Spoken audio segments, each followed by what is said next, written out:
paz, irmãos. Deus é bom em todo o tempo e o tempo todo Deus é bom. Eu quero compartilhar um testemunho com os irmãos acerca de uma prática, mas antes de compartilhar esse testemunho, eu gostaria de embasar o que eu vou estar testemunhando acerca desta prática com alguns textos bíblicos. Os primeiros textos se encontram no livro de Gênesis, no capítulo 14, a partir do versículo 18, que diz assim: E Melquisedeque, rei de Salém, trouxe pão e vinho, e este era sacerdote do Deus Altíssimo, e abençoou e disse: Bendito seja Abraão do Deus Altíssimo, o possuidor dos céus e da terra, e bendito seja o Deus Altíssimo, que entregou os teus inimigos nas tuas mãos, e deu-lhe o dízimo de tudo.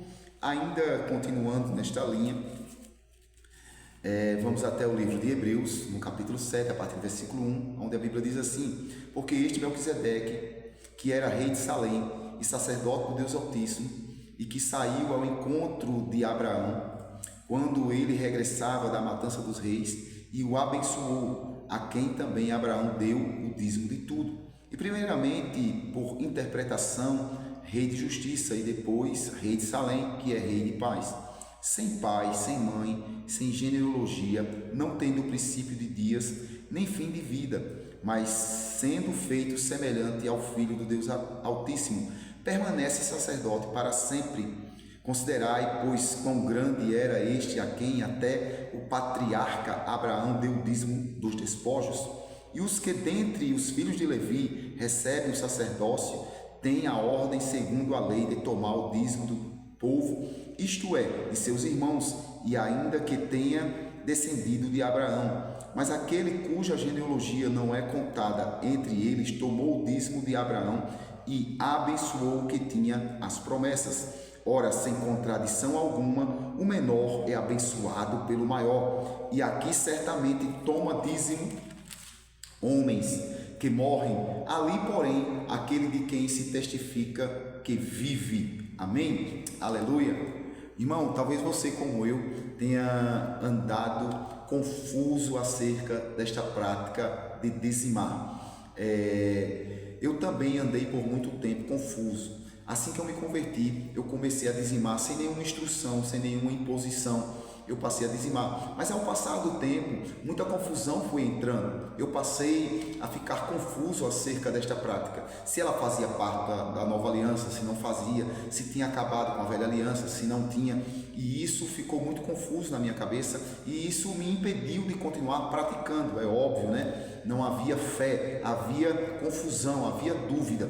Então eu comecei a decidir a estudar e entender se tinha ficado dentro da velha aliança ou se continuava dentro da nova aliança.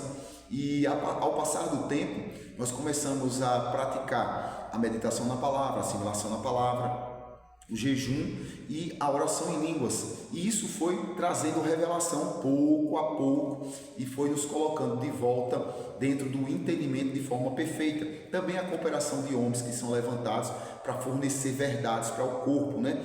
Até que todos cheguemos à mesma unidade de fé, como o pastor David Robertson, como Garen Carpen, como também Luciano Subirá. E tudo isso foi trazendo as informações que eram necessárias, né? A entrega e também a exposição a homens que realmente foram levantados por Deus. E então eu voltei a praticar. Quando eu voltei a praticar? Quando o esclarecimento chegou. Eu precisava entender, e o entendimento chegou de que não dizimamos baseado na lei, não dizimamos baseado no sacerdócio levítico, porque o sacerdócio levítico encerrou em Cristo e se iniciou um novo sacerdócio em Cristo Jesus, o qual é da tribo de Judá. E então nós dizimamos a partir deste sacerdócio. E como Abraão não dizimou a partir do sacerdócio levítico, nós também não dizimamos a partir do sacerdócio levítico. Quando ele entrega o seu dízimo a Melquisedeque, Melquisedeque não faz parte do sacerdócio levítico, mas a Bíblia diz que ele é feito semelhante ao Filho do Deus Altíssimo.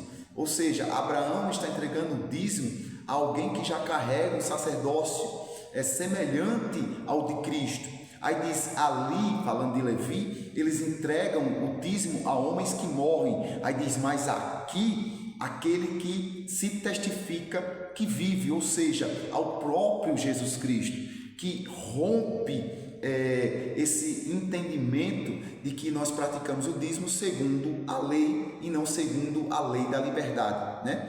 Ou segundo imposição. Não dizimamos por imposição, dizimamos por reconhecimento de que Ele é o nosso provedor, ou que Ele já nos proveu.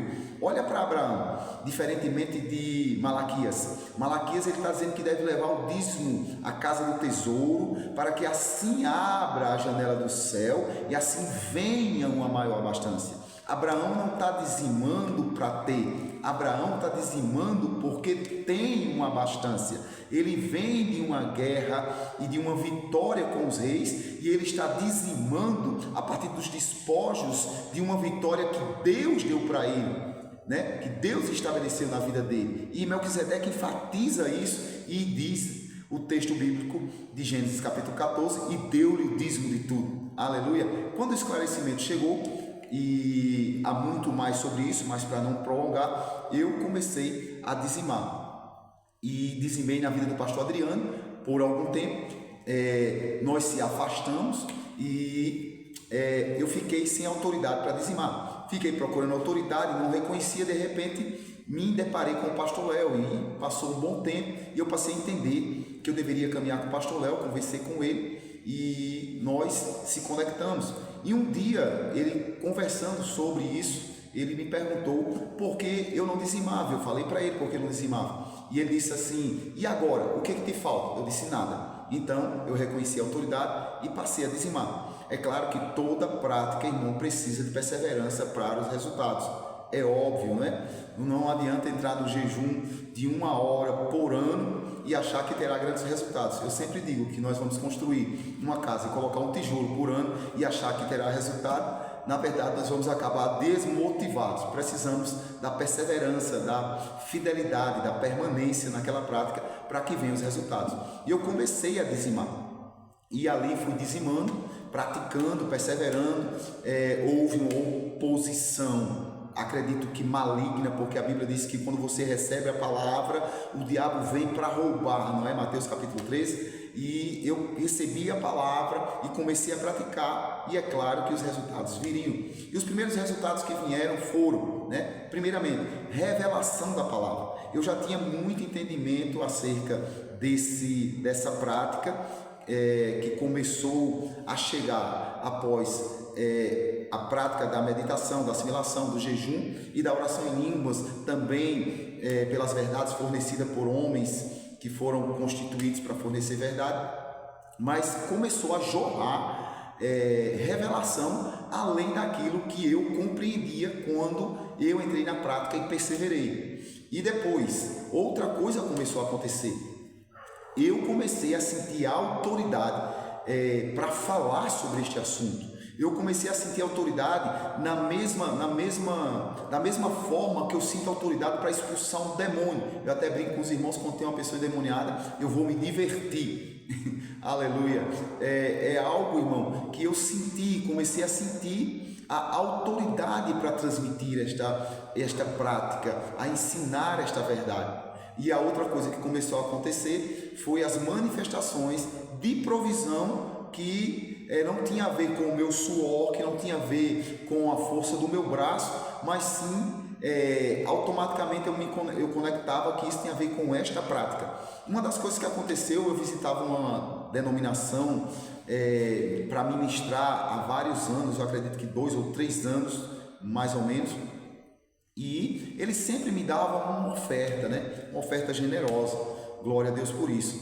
E um dia eu fui ministrar lá, depois que tinha entrado nesta prática, e estávamos ali ministrando. Quando terminou de ministrar, o pastor, o responsável pelo culto, chegou para mim e disse: ó, pastor, tudo que entrou de oferta e de dízimo estão aí, eu nem sei quanto tem aí, mas Deus mandou eu te dar. Irmão, isso nunca aconteceu. Já fazia muito tempo que eu frequentava aquele lugar, servia aquele ambiente, aquelas pessoas. Isso nunca tinha acontecido antes. Isso aconteceu exatamente depois que eu entrei na prática do dízimo e perseverei em praticar. cheguei em casa que contei, irmão, tinha ultrapassado a oferta que todas as vezes ele me dava, e muito, né? E eu disse, meu Deus, que coisa extraordinária. E eu conectei automaticamente aquela ação, aquela manifestação com aquela prática. Eu sei, irmão, que muitas das vezes nós entramos em confusão. Parte tem a ver com as informações que recebemos e parte tem a ver com algo em nossa carne que tenta nos travar, um sistema de raciocínio, de pensamentos que cria fortaleza, que faz com que a verdade não entre, resiste a esta verdade. Mas eu te encorajo a praticar, a perseverar, e eu te garanto, os resultados virão. Comigo aconteceu desta forma: revelação, autoridade, manifestação.